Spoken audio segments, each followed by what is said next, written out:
좁으며 생명으로 인도하는 그 길을 참아 우리 몸에 지워있는 그 더러운 죄짐을 하나 없이 벗어놓고 힘써서 들어갑시다. 구원으로 인도하는 그 좁음을 들어 영생으로 인도하는 그 생명길. 이 세상에 많은 사람 빈금으로 들어가 넓은 길로 갈지라도 멸망으로 세상 헛된 무기영화 모두 내어버리고 주의 말씀 순종하여 이 생명길로 갑시다. 아멘. 그 좁음을 들어가 영생으로 인도하는 그 생명길. 구원의 문 열렸으니 주의 공로 힘입어 주저 말고 들어가서 생명길로 갑시다. 구원의 문 닫힌 후에 들어가고 싶은 아멘. 한 번 닫힌 구원의 문 또 열려지지 않으리. 구원으로 인도하는 그 좁음을 들어가 영생으로 인도하는 그 우리 한 번 더 구원으로 인도하는 그 좁음을 들어가 영생으로 인도하는 그 생명길. 모든 죄의 길에서 자 없는 양같이 모든 사람이 찾아 헤맨다. 자비하신 하나님 독생자를 보내서 너를 지금 부르니 아멘. 이때라 주의 긍휼 받을 때가 이때라. 지금 주께 나와 겸손하게 하래라. 구원함을 얻으리. 험한 십자가 위에 달려 돌아가신 주 다시 살아나셨네. 기쁘다. 아멘. 죄인 구원하실 때 어서 주께 나와 크신 은혜. 우리 3절입니다. 주의 귀한 말씀에 영원 생명 있나니 주님 너를 용서해 주신 아멘. 가정 성당하여 주의 은혜 받으라. 이때라 주의 긍휼 받을 때가 이때라. 아멘. 주께 나와 겸손하게 하래라. 구원함을 얻으리. 이때라 주의 긍휼 받을 때가 이때라. 겸손하게 하래라. 구원함을 얻으리. 세월 빨리 흐르고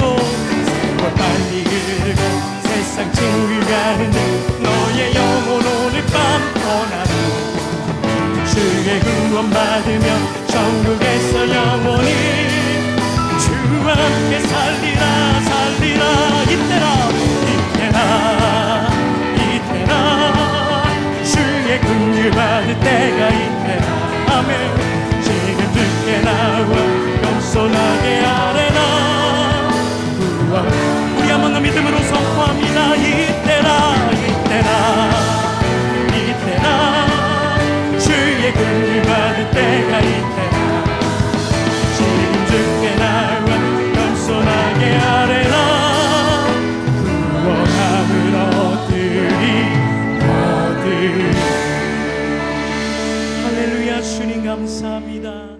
꿈꾸는 것 같았도다라는 제목으로 하나님 말씀 나누겠습니다. 구약 성경은 39권의 책으로 되어 있습니다. 그런데 이 구약 성경의 내용들 대부분을 보면은 하나님께서 이스라엘 백성들에게 이렇게 행하셨다, 하나님께서 이스라엘 백성들을 이렇게 구원하셨다라는 내용들입니다. 그런데 이 시편은 좀 다릅니다. 시편은 하나님 편에서 이스라엘 백성들을 이렇게 하셨다라는 내용이 아니라 시편은 이스라엘 백성들이 하나님을 찬양을 합니다. 하나님께서 우리에게 이렇게 해주셨습니다. 또는 한 개인이 하나님께서 내 삶을 이렇게 해주셨습니다. 그러니까 인간이 하나님을 향해서 찬양하고 노래하고 고백하는 것이 시편이에요. 인간이, 한 개인이 그 하나님께서 이렇게 해주셨습니다, 또는 이스라엘 민족이 우리 하나님께서 이렇게 해주셨습니다라는 고백 중에 가장 감동적인 고백이 오늘 여러분들에게 읽어드린 본문의 말씀입니다. 꿈꾸는 것 같았도다 그럽니다. 꿈꾸는 것 같았도다. 시편 126편의 저자는 누구라고 밝히진 않습니다.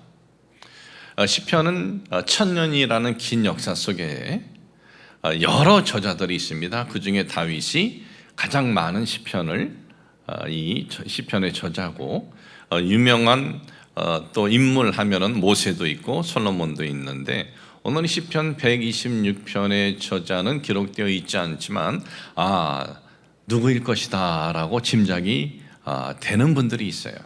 그분이 누구냐면, 이 시편은 이스라엘 백성들, 이 시편 126편은 이스라엘 백성들이 바벨론에 포로로 끌려갔었습니다. 그런데 포로에서 다시 자기 고향으로 귀환을 합니다.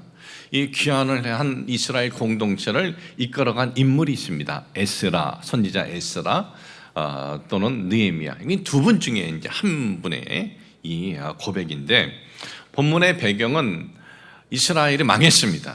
유다 민족이 망했습니다. 바벨론에 의해서 나라가 망할 때 아주 처참하게 망합니다. 예루살렘 도시가 다 파괴가 되고 성전은 무너져 버립니다. 그리고 세 번에 걸쳐서 바벨론에 포로로 끌려가요.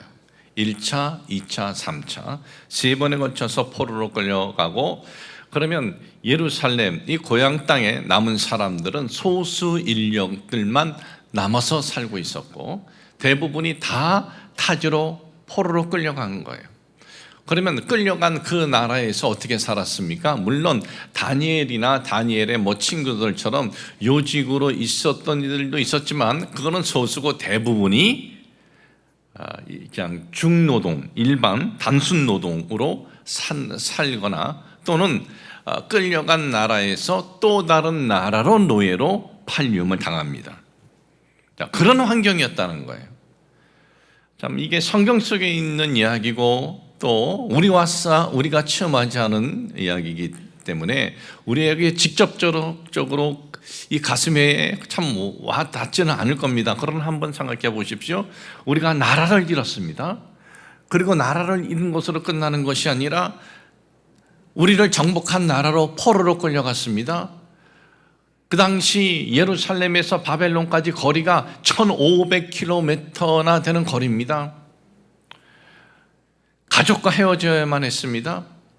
여러분, 우리가 인생을 살아갈 때 힘들어도 가족들이 서로 위로가 되고 용기가 되면 그 식탁에 차려놓은 음식이 많지 않더라도 웃으면서 서로 또 대화하면서 그 기쁨이라는 게 있어요. 그런데 이제 그것까지 다 끊어져 버린 거예요. 부모와 자식 헤어지고 남편과 아내가 헤어져야 했고, 그리고 앞으로 다시 예전처럼의 삶으로 돌아갈 수 있는 그러한 환경은 전혀 보이지 않는 겁니다. 좀 그랬을 때 얼마나 저들에게 있어서 마음에 낙심이 있었겠습니까? 제가 예전에 본 영화 중에 최종병기 활이라는 영화를 본 적이 있습니다.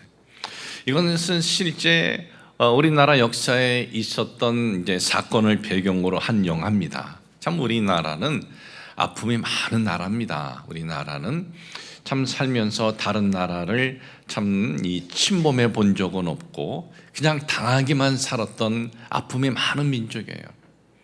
정말 이런 아픔이 많은 민족, 하나님께서 나중에 이런 민족에게 큰 은혜를 저는 주셔야 된다고 생각을 합니다. 개인적인 생각이지만 때는 병자호란 때였습니다. 근데 병자호란이 일어나기 전에 한 40년 전에 우리나라에 임진왜란이 또 있었어요. 일본이 이 나라를 침략을 하고 7년 동안 긴 전쟁이 있었습니다. 그리고 나중에 일본이 물러갔을 때 그때 일본에 끌려간 포로가 10만 명입니다. 이 병자호란 때 40년 후에 또 이런 아픔의 사건이 일어난 겁니다. 중국 저 청이 내려왔습니다. 그리고 이 조선은 우리 신하의 나라로 그렇게 해야 된다. 근데 이걸 이제 거부해서 청이 이제 이 나라를 침범을 한 겁니다. 인조 왕 인조 때인데 우리가 이제 패배했습니다. 패배했을 때 몇 명이 포로로 끌려갔느냐? 50만 명이 포로로 끌려갔어요. 백성들 50만 명. 잡아가려면 지도자 대신들이나 끌고 가지. 왜 진짜 힘이 없는 백성들만 그렇게 늘 당하는지 모르겠어요. 50만 명이 이제 끌려가는데 그 중에 활을 잘 쏘는 이제 주인공이죠. 그 여동생을 이제 구하는 내용이에요. 근데 거기서 제가 이 참 가슴에 확 와닿는 한 문장이 있었습니다. 그것이 뭐냐면 이 중국의 포로로 끌려가면서 청나라로 포로로 끌려가면서 저 압록강 있는 곳에 온 겁니다. 압록강과 그 압록강은 우리나라와 청과의 경계의 강인데 이 포로로 끌려간 사람들이 저 압록강을 건너면 우리가 다시 이 압록강을 건너서 우리 고향으로 돌아올 수 있을까? 그런 애절한 그러한 그 문장이 있어요. 아마 청으로 끌려간 우리 민족들 다 그런 마음이 있지 않겠습니까? 끌려가면서 다시 우리 고향으로 돌아올 수 있을까? 다시 우리 가족과 만날 수가 있을까? 다시 부모 형제들이 만나고 아내와 남편이 만날 수 있을까? 참 그런 처지를 생각을 할 때 얼마나 가슴에 한이 맺혔겠습니까? 정말 피눈물이라는 단어가 그런 때 쓰여지는 것 같습니다. 바벨론의 나라를 참 잃고 낯선 땅에 끌려간 유다 백성들은 가슴에 그런 한이 있었습니다. 고향 땅으로 돌아간다? 이건 뭐 꿈도 꿀 수 없었습니다. 가족과 같이 예전에 그러한 삶으로 다시 돌아간다? 참 꿈 같은 바람이었습니다. 그런데 놀라운 일이 일어났습니다. 그 영원할 줄 알았던 바벨론 제국이 망해버려요. 멸망당합니다. 바사라는 신흥 제국이 일어나가지고 바벨론을 멸망시켜버려요. 참 우리에게 아픔을 주고 고통을 주고 우리 가족을 죽인 이 민족이 망했을 때 그 마음이 어떠했겠어요? 저는 기분이 굉장히 좋았을 거라고 생각해요. 저것들 잘 됐다. 아주 그냥 우리보다 더 많은 아픔을 당해야지 저것들, 그런 마음들이 저는 일어날 것 같아요. 몰라요. 여러분들은 그냥 여러분들은 저보다 믿음이 좋아서 그런 마음이 안 일어나는지 모르겠지만, 그런데 또 한쪽으로는 걱정이 되는 거예요. 왜? 그 새로운 신흥 제국이 우리는 힘도 없는 노예 민족인데 이 노예 민족인 우리에게 더 또 강압적으로 하면 어떻게 하나? 그런 불안한 마음이 일어난 거예요. 그런데 바사 제국의 고레스 왕이 꿈 같은 선포를 합니다.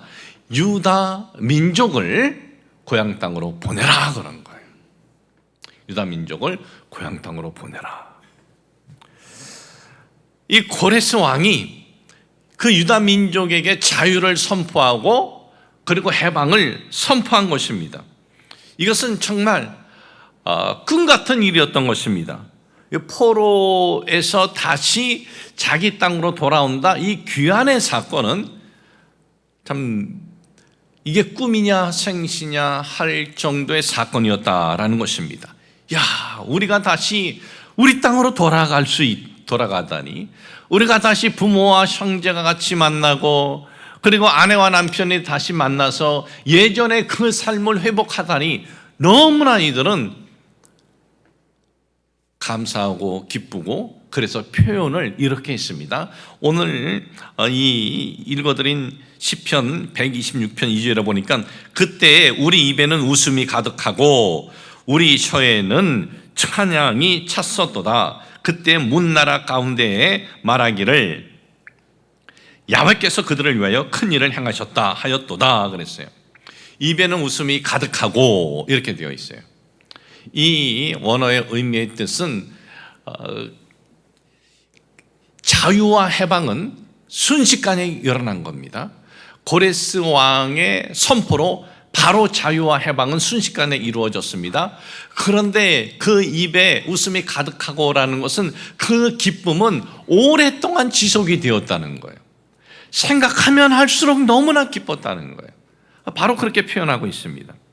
혀에 찬양이 찼었도다. 찬양, 원어 힌나라는 것은 어떤 뜻이냐면 외침, 함성이라는 뜻이 있어요. 저들이 너무나 기뻐가지고 아주 열광적으로 함성을 지르고 열광적으로 외치게 되었다라는 것입니다. 그리고 주변에 이방 민족들입니다. 하나님과 관계없는 이방 민족들이 볼 때도 이거는 우연이 아니다. 이거는 저 유다 민족이 섬기는 야훼라는 분의 그 인도하심이고 그분의 은총이다라고 이방 민족이 말을 하는 거예요. 그런데 야훼께서 하신 일이다. 이 원문을 직역하면 야훼께서 이들을 기적적으로 구원하시기 위하여 위대하게 행동하셨다라는 거예요. 야훼께서 저들을 구원하시기 위해서 위대하게 직접 행동하셨다라는 것입니다. 노예로 희망 없이 살고 있었던 유대 민족, 다시 고향으로 돌아갈 수 있을까? 내가 살아있을 때 다시 흩어졌던 이 가족들과 함께 한 상에서 밥을 먹을 수 있을까? 예전처럼 웃으면서 우리의 그 주권과 자유를 우리가 외칠 수 있을까? 그런데 정말 꿈 같은 일이 일어난 것입니다. 너무나 감격했습니다. 너무나 기뻤습니다. 그래서 뭐라 그럽니까? 오늘 여러분들에게 읽어드린 시편 126편 1절에 야훼께서 시온의 포로를 돌려보내실 때에 우리는 꿈꾸는 것 같았도다 그랬어요. 이 꿈이냐 생시냐 할 정도로 정말 놀라운 일이 일어난 것입니다.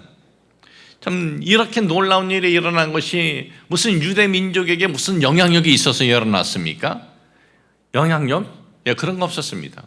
그러면 이 유대 민족이 무슨 독립운동을 해서 일으켰습니까? 그것도 아니었어요. 바벨론에 무슨 내분이 일어나서 스스로 자멸한 것도 아니었어요. 새로운 신흥 제국이 일어서면서 그 제국을 멸망시켜버린 겁니다. 그것을 계기로 더 악화될 수도 있었는데 악화된 것이 아니라 자유와 해방을 얻었기 때문에 이것은 우리 하나님께서 우리를 국렬히 여겨주셨기 때문이었습니다. 하나님께서 꿈 같은 은혜를 주셨습니다. 이런 고백이에요. 그런데 여러분, 참 이 유대 민족이 바벨론에서 포로에서 이 자유와 해방을 얻었던 이 꿈 같은 이 사건의 내용을 우리 민족의 자유와 이 해방과 이렇게 비춰보면 너무나 비슷한 점이 너무나 많아요. 우리는 지난 8월 15일 우리는 매년 광복절이 되면은 광복절 기념을 우리가 생각을 합니다. 우리나라는 78년 전 1945년 8월 15일에 참 이 꿈 같은 일이 일어났습니다. 이 민족의 그 역사를 보면은 참 아픔이 많은 우리 민족인데, 그런데 제가 우리나라의 역사를 많이 알지는 못하지만 이렇게 볼 때 1910년 이 민족이 일본의 식민지, 일본에 그러니까 종속되는 거죠. 이 나라는 사라지고 일본에 이 합병이 되는 거죠. 참 이것은 가장 치욕스러운 사건이었다라고 봐요. 제 개인적으로는. 왜 가장 치욕스러운 사건이냐 이 민족에게 있어서? 아니 나라를 그렇게 송두리째 바치는데 저항 한번 제대로 해보지 못하고 갖다 바쳤다는 거예요. 일본이 와가지고 우리나라를 뺏으려고 총 한 방 쏘지도 않고 이걸 갖다 준 거예요 그냥. 그러니 세상에 이런 일이 역사에 어디 있습니까? 내 나라를 달라고 하는데 이걸 그냥 그걸 다 갖다 주는 게 어디 있어요? 이 민족의 백성들은 굉장히 민족주의자입니다. 그래서 임진왜란 때 7년 동안 그 일본과 싸울 때에 백성들이 다 일어나서 칼이 없으면 곡괭이를 들고 일본과 싸우지 않았습니까? 그뿐만 아니라 우리가 IMF 때 얼마나 많은 기업들이 무너졌습니까? IMF 때 계약했던 모든 것들이 다 부도가 나고, 그럴 때 이 민족을 살리자고 하면서 하는 운동이 뭡니까? 금 모으기 운동이었어요. 그런데 집집마다 장롱에 있었던 그 금들을 다 빼온 것이 누구예요? 일반 국민들이에요. 그러니까 우리 민족의 이 피는 나라에 대한 이 민족주의에 대한 그것이 강한 민족입니다. 그런데 지도자들이라는 사람이, 왕이라는 사람이 우리는 일본에게 나라를 줄 수 없다라고 목숨을 내놓고 그걸 막았더라면, 대신이라는 사람들이 우리 민족은 그렇게 할 수 없다라고 했다면 이 민족이 1600만 명인데 그때 다 같이 일어났을 거예요. 그럼 1600만 명이 몇십만 명 되는 일본 그걸 다 정리를 못 하겠습니까? 그런데 지도자들이 그냥 갖다 준 거예요. 그러니 이런 치욕적인 사건은 정말 역사에 찾아보기 어려워요. 나라를 빼앗겼습니다. 나라를 빼앗겼으니 이 나라를 총 한 방 안 쏘고 나라를 빼앗은 일본이 이 민족을 어떻게 받겠어요? 아주 우습게 본 거예요. 우리 민족을. 지도자라는 사람이, 왕이라는 사람이, 대신들이라는 사람이 나라에 대한 그 정신도 이렇게 없는 것들, 그러면 대부분의 국민들은 뭐하고 먹고 살았어요? 농사하고 먹고 살았어요. 농사다 대부분이. 내 땅 있는 사람은 별로 없었어요. 내 땅 있는 사람은 큰 지주들이 있었고, 우리는 대부분의 국민들은 그 땅을 받아가지고 죽어라고 1년 농사져서 50% 주인에게 주고 반은 자기들은 먹고 살았어요. 그러니 배운 것도 없고 가진 것도 없는 일반 국민들은 어떻게 생각했겠어요? 높은 분들, 양반들, 더 대신들, 저분들이 하는 데는 뭔가 이유가 있겠지 하면서 다들 그냥 아무 소리 못하고 그냥 뺏긴 거예요. 나라를 빼앗기니 나라가 어떻게 됩니까? 우리 언어 쓰지 못하게 했죠. 그리고 또 우리 이름들이 있습니다. 부모님들이 줘준 이름 다 일본식으로 다 이제 이 바꾸라 그래서 다 바꿔야 했고, 그리고 일본의 그 신을 섬겨라, 일본 조상신을 가정마다 신주 단지를 갖다 놓고 섬기라 그랬어요. 그뿐만입니까? 이 일본은 이제 우리 땅을 발판으로 해서 이 중국을 무력으로 쳐들어가고, 그리고 동남아시아를 무력으로 이제 점령을 합니다. 거기에 만족하지 않고 저 미국 진주만, 지금의 하와이를 이제 공격을 해서 태평양 이 전쟁을 일으켜요. 이 전쟁은 일본이 일으켰는데 우리는 이제 우리 나라가 없으니까 어떻게 합니까? 우리 민족 중에 젊은이들을 전쟁터에 끌고 가면 끌려가는 거예요. 공장에서 일을 하라 그러면 가서 일을 해야 되는 거예요. 우리 자유도 없고 주권도 없고 아무것도 없으니 뭐 시키는 대로 해야 되는 것 아닙니까? 나라가 망하면 피해보는 거는 일반 국민들이 피해봅니다.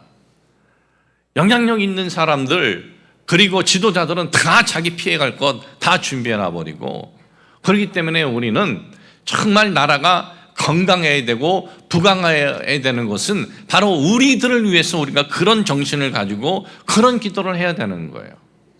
지도자를 뽑을 때 정말 정신 바짝 차리고 우리가 뽑아야 돼요. 내년 총선 때 정말 저 사람이 지도자감이냐, 정말 우리 나라와 민족을 위한 마음이 있느냐, 우리는 이 부분을 봐야 돼요. 물론 신앙도 있느냐 이것도 필요하겠지만 가짜들 얼마나 많아요. 그때만 되면 다 교회 나와, 다 절에 가, 하라는 대로 다 해요. 그러니까 그래서 우리는 그 부분에 대해서 잘 봐야 돼요. 우리는 아무런 주권이 없어요. 시키는 대로 다 해야만 했습니다. 무엇보다 일본은 기독교인들을 굉장히 싫어했어요. 기독교를 무섭게 탄압을 합니다. 각 지역마다 신사를 세워놓습니다. 신사사원이에요. 신사가 뭐냐면 일본 왕실의 조상신이에요. 일본 왕실의 조상신. 그리고 그 일본이 생각할 때 공로자, 일본 공로자의 이 사당, 그러니까 일본의 이 민간 종교 사원이에요. 그걸 다 세워놓고 기독교인들에게 신사 참배하라는 거예요. 우상에게 절하지 말라고 성경에 말씀하고 있는데, 그래서 거부합니다. 거부했을 때 목사들, 성도들 수천 명을 체포하고 감옥에 집어넣습니다. 그 감옥에서 50여 명이 죽임을 당해요. 그리고 이것은 일본 조선 총독부 보호관찰령 제3호에 이런 기록이 지령이 되어 있는 것이 나중에 밝혀집니다. 뭐라고 거기에 지령이 되어 있냐면은 1945년 8월 18일 이 땅에 있는 대표적인 기독교 지도자들 모두 학살, 음모가 세워졌었어요. 1945년 8월 18일에. 그런데 미국과의 전쟁에서 일본이 1945년 8월 7일 히로시마에 원자폭탄이 터지고 그 다음날 나가사키에 원자폭탄이 터집니다. 이 폭탄의 위력에 놀란 일본은 이제는 두 손 들고 항복을 합니다. 천황이 항복을 하고 일본이 항복을 합니다. 그래서 8월 15일에 이 민족에게 해방이 이루어진 거예요. 만일에 그 8월 15일 해방이 안 되었다면 이 땅에 있는 지도자, 이 기독교 지도자들은 무참하게 학살이 되었을 것입니다. 참 이런 나라도 잃고 우리 언어도 잃고 우리 이름도 잃고 우리 주권도 잃고 우리 자유도 다 이런 데서 자유를 얻었으니 얼마나 정말 꿈 같은 일입니까? 이 일이. 매년 우리가 이제 8월 15일 되면은 이 광복절에서 우리가 태극기를 걸어놓는데 태극기만 걸어놓는 것이 아니라 민족이 약하면 잘못된 지도자가 세워지면 이렇게 될 수 있다는 걸 우리는 알아야 돼요. 일본이 우리에게 이렇게 참 치욕스럽게 했으니까 원수같이 우리가 지금도 똑같이 갚아주자, 이제 그런 시대는 아니에요. 그런 시대는 지나갔고 어떻게 하면 우리 민족이 더 부강하게 될 수 있느냐, 지금은 이제 그런 시대로 바뀌어졌어요. 그러니 참 이런 아픔과 어려움에 있을 때 나라가 해방이 되었으니 그 시대, 우리 인간 할아버지 할머니 시대들은 이것이 꿈 같은 일인 거죠. 이것이 우리가 뭐 독립운동을 우리가 잘해서 그랬습니까? 이 민족에게 무슨 뭐 돈이 있고 영향력이 있어서 그랬어요? 옆에 있는 나라들이 저 조선이라는 나라 일본에게서 해방시켜야 된다 뭐 그래서 일어난 겁니까? 아니에요. 일본이 패망했기 때문에 이런 일이 일어난 거예요. 그러니 얼마나 기쁘고 얼마나 정말 꿈같이 감사했겠습니까? 그래서 대한독립 만세를 외치며 이제 울었던 겁니다. 근데 이 역사를 이렇게 보면 우리 민족의 이 해방은 하나님의 정말 은혜고 정말 하나님의 도우심이다라는 이 근거가 있어요. 하나님의 은혜고 하나님의 도우심이다. 뭐 우리는 그리스도인이고 저는 목사이기 때문에 하나님이 뭐 그렇게 해주셨습니다라고 그렇게 뭐 말을 해버려도 되겠지만, 그러나 근거 없이 얘기하면은 그냥 하는 소리로 끝날 거예요. 그러나 근거가 분명히 있습니다. 그 근거가 뭐냐? 왕과 대신들과 양반이고 영향력 있는 사람은 일본에게 이 민족은 그냥 갖다 준 거예요. 합방시켜버린 거예요. 그러니 일반 배움이 없는 일반 국민들, 백성들은 그런 거 하고 있는 이 민족에게 놀라운 자유와 주권과 해방에 불을 지른 사건이 일어났어요. 우리 민족은 이렇게 끝내서는 안 된다. 우리는 우리 주권을 찾아야 된다. 우리는 우리 자유를 얻어야 된다. 우리 언어를 찾고 우리 이름을 되찾아야 한다 하면서 불을 지른 사건이 일어났어요. 그것이 뭐냐? 1919년 3월 1일 3.1절 운동이에요. 서울 인사동 태화관에서 독립선언문을 선포합니다. 그리고 독립선언문에 서명을 해요. 서명을 했다는 게 뭐예요? 일본에게 내가 죽을 각오를 하는 거예요. 내 이름을 쓰는 거예요. 우리는 일본에게 종속될 수가 없다. 우리는 우리는 민족이다 하면서 서명을 했어요. 33명이 했어요. 33명이 목숨을 내놓은 서명을 한 것입니다. 그리고 대한독립 만세 3창을 외친 겁니다. 이 사건이 전 우리나라 방방곡곡의 대한독립 만세 운동 사건으로 이어져요. 이것이. 여러분, 중요한 건 뭐냐? 33명 목숨 걸고 서명했는데 이건 근거가 자료가 되는 거 아니겠습니까? 일본이 이 사람들을 잡아서 죽일 수 있는 33명 중에 기독교인이 몇 명이냐? 16명이에요. 그 당시 우리 민족의 그 기독교의 그 숫자는 2%밖에 안 됐어요. 2%. 그런데 절반이 서명한 거예요. 그렇게 많은 기독교인들이 내 목숨을 걸고라도 내 민족 자유 주권을 찾으려고 했던 거예요. 자, 이 3.1절 운동으로 끝났습니까? 전국 방방곡곡에 대한독립 만세 외쳤으니 일본이 어떻게 했어요? 그 해 1919년 그 해 연말까지 사람들을 잡아요. 그 독립운동에 만세운동에 참여한 사람을 잡아요. 몇 명을 잡았느냐면 19,525명을 잡았습니다. 근데 그 중에 기독교인들이 몇 명이냐? 3,426명이에요. 17.6%예요.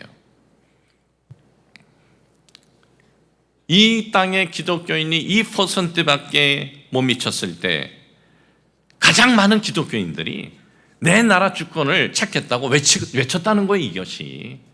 가장 많은 기독교인들이 거기에 자기 목숨을 내놓은 거예요. 그러면 이 기독교인들이 목숨을 내놓고 뭐 했겠어요? 하나님 앞에 얼마나 기도했겠어요? 하나님, 이 민족을 살려주십시오. 얼마나 기도했겠어요? 그래서 저는 8.15 민족 해방은 하나님이 정말 탄원하고 기도하는 우리 그리스도인들의 기도를 들어주신 하나님의 은혜요, 하나님의 긍휼이었다라고 제가 말하는 이유가 여기에 있는 것입니다.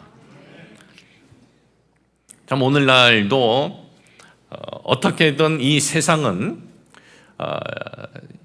사회적으로 기독교를 안 좋게 매도하려고 하는 그러한 환경이에요. 대한민국에 많은 언론들이 있지만 그 언론 중에 기독교에 긍정적으로 보도하는 언론은 1년에 몇 번이나 있느냐? 손꼽을 정도예요. 그러나 뭐 하나 안 좋은 사건이 터지면 아예 거기에 살을 붙여가지고 어떻게든 한 명이라도 기독교인이 되지 못하게 하려는 그러한 환경이에요. 바로 이런 환경에 있을 때 여러분, 우리는 어때야 됩니까? 그런 환경에 우리는 주눅들 필요 없어요. 우리가 예수 그리스도 안에서 하나님의 뜻을 우리가 바로 추구하고 가면 하나님께서 다시금 예전에 일어났던 이 교회 놀라운 부흥의 역사, 그 다시 일어나게 될 줄로 우리는 믿고 나아가야 되는 거예요. 참 꿈 같은 일이 이 민족 해방이었던 거예요. 정말 꿈 같은 일 아니겠습니까? 꿈 같은 일. 그런데 이 꿈 같은 일이 참 일어나는 데 있어서 우리가 무슨 어떤 영향력이 있었던 것도 아니고 정말 이 간간히 독립운동으로 참 나라를 살리기 위해서 했던 그런 분들이 일본에 잡히고 또 안타깝게 고문당하고 죽임당하는 것들을 우리가 이렇게 역사적으로 있지만은, 그러나 이것은 하나님께서 정말 이 민족을 긍휼히 여겨주셔서 이 민족을 해방시켜 주셨기 때문에 정말 이 해방은 꿈 같은 일이 일어난 겁니다. 그런데 여러분, 이 꿈 같은 일은 우리 민족에게 일어난 정말 놀라운 꿈 같은 일이지만, 정말 우리 한 개인에게 이보다 더 놀라운 꿈 같은 일이 우리에게 일어났습니다. 그것이 뭡니까? 우리는 죄의 포로였어요. 우리는 죄의 노예였어요. 그리고 죄의 포로가 그냥 죄 짓고 산다, 그것이 로 끝나는 것 아니지 않습니까? 죄의 포로란 뭡니까? 이 죄는 영원한 사망이고, 이 죄는 영원한 그리고 형벌로 이어지는 겁니다.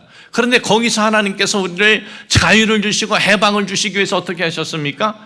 우리가 의로워서 그런 자유와 해방을 우리가 죄에서 얻었습니까? 우리 중에 의로운 사람이 누가 있어요? 의로운 사람 아무도 없어요. 가끔 유튜브에 보면 자신이 대단한 일을 하는 것처럼 아주 폼 잡고 이렇게 능력 행하는 것처럼 하는데, 폼 잡을 게 뭐가 있어요? 사람은 다 죄인이고 죄의 피가 흐르는데 의로운 사람 아무도 없습니다. 그런데 바로 우리들을 위해서, 우리를 구원하시기 위해서, 우리는 의로 우리 스스로 구원받을 수 없으니 독생자 예수 그리스도를 이 땅에 보내주셔서 우리의 그 모든 죄를 끌어안고 십자가에서 대속제물이 되게 해주신 사건이 예수 그리스도의 십자가 사건이에요. 그리고 그 예수님의 십자가 사건으로 우리가 구원받고 하나님의 자녀가 돼서 영원한 죄의 노예, 영원한 죄로 인해서 그 형벌을 받아야 할 그러한 노예에서 해방이 된 거예요. 그러니 여러분, 이것보다 우리 한 개인에게 있어서 더 놀라운 축복은 없습니다. 이것보다 더 놀라운 은혜는 없습니다. 여러분, 잠시 이 땅에서 살아가는 데 있어서 이 삶에서도 자유가 이렇게 중요한데, 해방이 이렇게 중요한데, 그렇다면 영원한 그 사망에서 그 해방과 자유를 얻은 것, 이것은 꿈꾸는 것하고도 비교되지 않는 은혜가 우리에게 임했다는 거예요. 우리는 이 땅에서 살아갈 때 예수 그리스도 안에서 구원받아 얻은 이 자유와 해방이 이렇게 귀한 축복이고 꿈 같은 은총임을 잊지 말고, 하나님께서 이런 꿈 같은 은총을 준 우리를 지금도 우리가 그 하나님을 의지하고 그 하나님 앞에 기도하면서 나아갈 때 하나님께서 우리의 삶을 도우신다라는 믿음을 가지고 나아가시길 주님의 이름으로 축복을 합니다. 이런 꿈 같은 은혜를 주신 우리 하나님께서 오늘도 여러분의 형편, 여러분의 큰 어려운 거, 그분이 그걸 이길 수 있는 신과 능력을 오늘도 부어주신다라는 것을 잊지 마시기를 주님의 이름으로 축복을 합니다. 하나님 아버지, 참 이 민족에게 78년 전 해방은 정말 하나님의 은혜고 하나님의 축복입니다. 우리는 우리 다음 세대들에게 건강한 대한민국, 또 부강한 대한민국이 되도록 우리 세대가 정말 애쓰고 또 기도하게 하여 주시옵소서. 무엇보다 이 땅에 지도자 정말 잘 세워지게 하여 주옵소서. 하나님, 저희는 우매해서 먼 것을 잘 보지 못하는데 하나님이 깨우침을 주셔서 정말 한 명의 지도자가 바로 잘 세워져서 이 민족을 정말 위하고 그리고 국민을 위한 정치를 펼치게 도와주옵소서. 주님, 무엇보다 우리 한 개인이 이 세상에 살아가면서 이렇게 정말 귀한 꿈 같은 이 죄에서 우리가 자유를 얻고 해방을 얻고 하나님의 백성이 되었다는 것 잊지 말게 하여 주옵소서. 그리고 그 꿈 같은 은혜를 주신 주께서 오늘도 우리의 삶을 지켜주시고 인도해 주심을 믿고 나아가게 하여 주옵소서. 예수님의 이름으로 기도합니다. 아멘.